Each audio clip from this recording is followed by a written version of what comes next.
Hello and welcome to Blue Club Sports, coming at you with another New York Giants video. Post-game recap of the Lions beating the Giants at MetLife 31-18, and it's really wasn't that close. It wasn't that close. The Lions beat the Giants handedly, and yeah, the Giants, definitely a game you want to forget. And I went into this year saying, this is a rebuild year. We're in year one of a rebuild. It's going to take time for this team to really develop into what Joe Schoen and Brian Dable wanted. But we got really, I would say it's a mixture of good coaching, players doing their job, and a little bit of luck. And we're 7-2 heading into this game.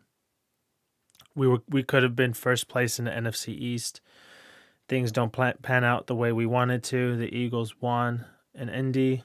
The Cowboys absolutely pummel the Vikings, and the Giants lose at home. And it was a very weird game. It was a 12 o'clock game. The stadium was empty.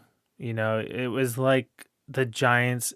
The whole game reminded me of the bad years of the Giants under Joe Judge, under Pat Shurmur, and the last year of Ben McAdoo, where the fans kind of checked out.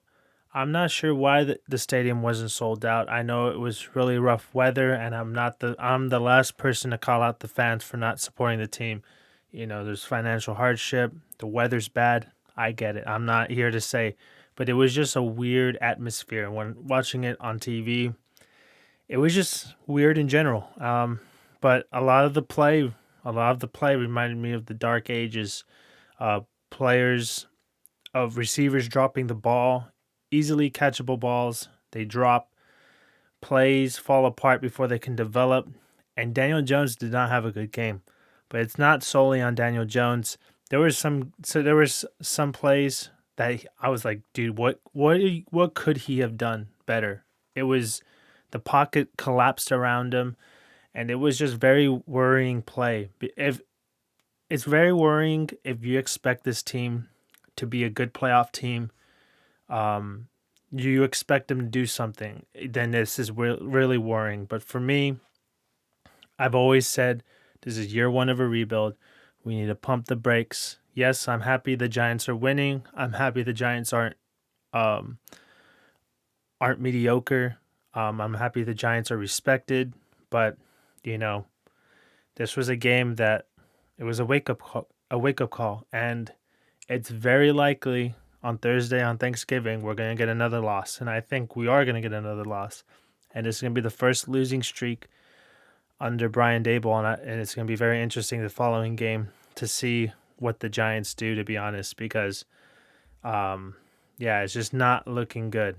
The good news is after we have the Cowboys on Thanksgiving, we get the Commanders at home. So that should be a win, but the Commanders are now have a winning record. So who knows? It's a lot. So the Giants remaining schedule, if you're interested, it's Cowboys on Thanksgiving in Dallas. You got the Commanders at home. Then you have the Eagles at home. And then you have to go to Washington. Then you have to go to Minnesota. And then you host the Colts in the season finale. And it's man, that's a lot. It could be a blessing or a curse having all those divisional games at the end of the season, but we will see. We will see with this Giants team. There's a lot for this Giants team to work on. But like I said, a lot of injuries. Wan'Dale Robinson, Adoree Jackson. A lot was made about him doing punt returns, and he gets hurt on a punt return, and it's just it's a mess. It's a mess right now. As I go back to the stats, I'm not really a stat merchant, but I did see something that was very worrisome. So Daniel Jones, 27 completions of 44 attempts, 61% completion percentage, 341 yards, one touchdown, two interceptions. The two interceptions, one ball sailed on him, which is, on the QB. and then he really did not see Hutchinson dropping back in coverage. It was an easy pick. He just didn't see him. He thought he was Hutchinson was going to rush him. He throws the ball. Aiden Hutchinson won't have an easier interception than that. But this is the reason why we lost. Daniel Jones had more rushing yards than Saquon Barkley, and that right there knows our game plan of running the ball was totally neutralized. And fair play to the Detroit Lions. The commentators were really praising their defensive line. It's very young, it's very promising, but the Giants, I just didn't like the way it just reminded me of Joe Judge. Daniel Jones throws an interception, and then the Lions score a touchdown right before halftime. And then halftime comes, the second half comes, we kick the ball off to Detroit, then they score another touchdown. You literally have 2 touchdowns back to back, and we didn't get the ball at all. And it was just very, some would say it was bound to happen. It was bound to happen. The magic was going to wear off, and the Giants were going to show their true colors. And this was it. 3 total turnovers. Hodge had that fumble as well, so I do remember that. But yeah, I know a lot of people right now, the popular narrative coming from this game is the Giants are now exposed. I wouldn't disagree with that. I think that they're definitely, their destiny's in their hands. They have plenty of division games to win if they want to make it to the playoffs. But yeah, it's gonna be tough. It's gonna be tough, especially with the injuries we got. The injuries we sustained. The one thing is Kenny Golladay put in some work. He caught some balls. He was doing. He had some blocks as well that looked promising. More than what we've seen from previous weeks, of course. But yeah, what is Brian Daboll gonna do? Because in my honest opinion, I'm not looking forward to the Thanksgiving game. I think it's going to be a redo of Monday Night Football, where this defensive line is crazy. It's everywhere. And when I was watching it on Monday Night Football, I said, how the fuck do you block these guys? They just come from all angles. It's just, I just never seen dominance at that level, especially in NFL. I've never seen a defensive line be so dominant, whether it's Micah Parsons or DeMarcus Lawrence. It was like overwhelming. And I'm like, dude, I don't want to be, who would want to be Daniel Jones in that situation, But I'm very worried about, very worried about that game. I think it could get out of hand quick. This offense really needs to turn it around. Because that's basically it. Mike Kafka needs to really come up with something quick, because I have a feeling that if we get really embarrassed on Thanksgiving, I really think the season can go off the rails.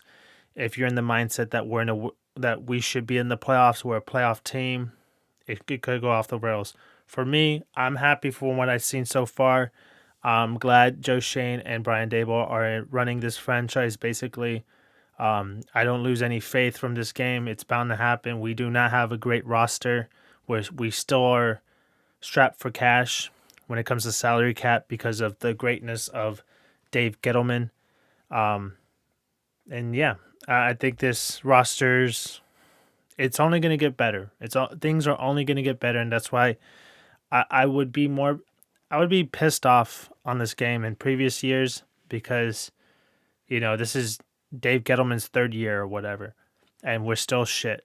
But this is Joe Schoen's 1st year. There's just a lot of players on this roster that don't deserve to be Giants. Nothing personal. It's just they're not the talent level that we need to actually be a competitive team. But that the time will come where we can get rid of them. Whether it's just we release them, contracts will wear out, and we can draft the players that we need, and we can make moves in free agency once we have salary cap space. But yes, the Giants, I think they'll be a wild card team. And look, the NFC East is the NFC in general and the playoff picture. It's, in my opinion, after this following week, I think it's either going to be Philly or Dallas in the Super Bowl, and it pains me to say that. I don't like either team. I hate Philly.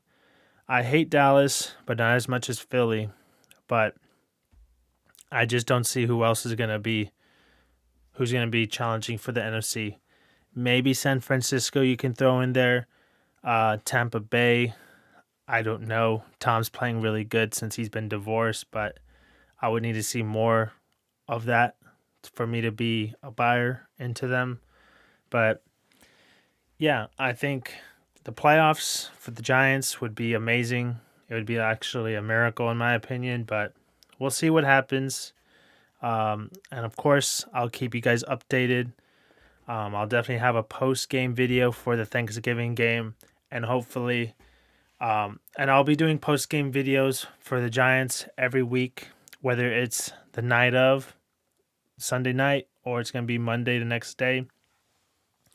Yeah, I'll make sure to have videos of the Giants after every game. But yeah, my opinion of the Giants, I do apologize. I haven't been as consistent as I wanted to with the weekly uploads of the Giants. But yeah, I think the Giants, I had the same opinion of them since day one. We're rebuilding. A win's a win. I'll take it. But at the end of the day, this is not a Super Bowl team. This is not a Super Bowl offense. This is not a Super Bowl defense. But Daniel Jones, this is the one question, and I'm not throwing him under the bus after one game, but it is very interesting to see when everything goes against him, he still cannot turn it in our favor. They take away the running game, the offensive line plays like crap, and he just looks like the old Daniel Jones. But to be honest, it's like kicking a dead dog. It's pointless. I don't want to harp on it. Daniel Jones, I would like to see him rebound, but it's going to be hard for him to do that against that defensive line of Dallas, and also the great secondary play with Curse and Stephon Diggs. I mean, what's his name? Diggs. Trayvon Diggs.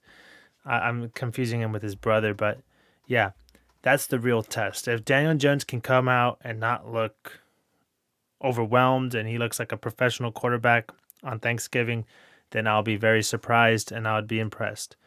But until then, that's all I got for this video, guys. If you like the Giants content, please drop a like. If you haven't subscribed, please do so. Like I said, I'll be trying to do Giants content on a weekly basis, post-game reactions mostly. And comment down below what you guys think. I know I said something controversial where I said it's either Philly or Dallas going to go to the Super Bowl.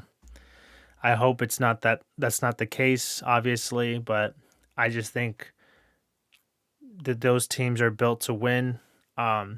Dallas mostly for their defense, but man, the way they humiliated the Vikings at home was, I hate to say it, but I was really impressed. So that's all I got to say on that, guys. You guys have a good one, and thank you for watching.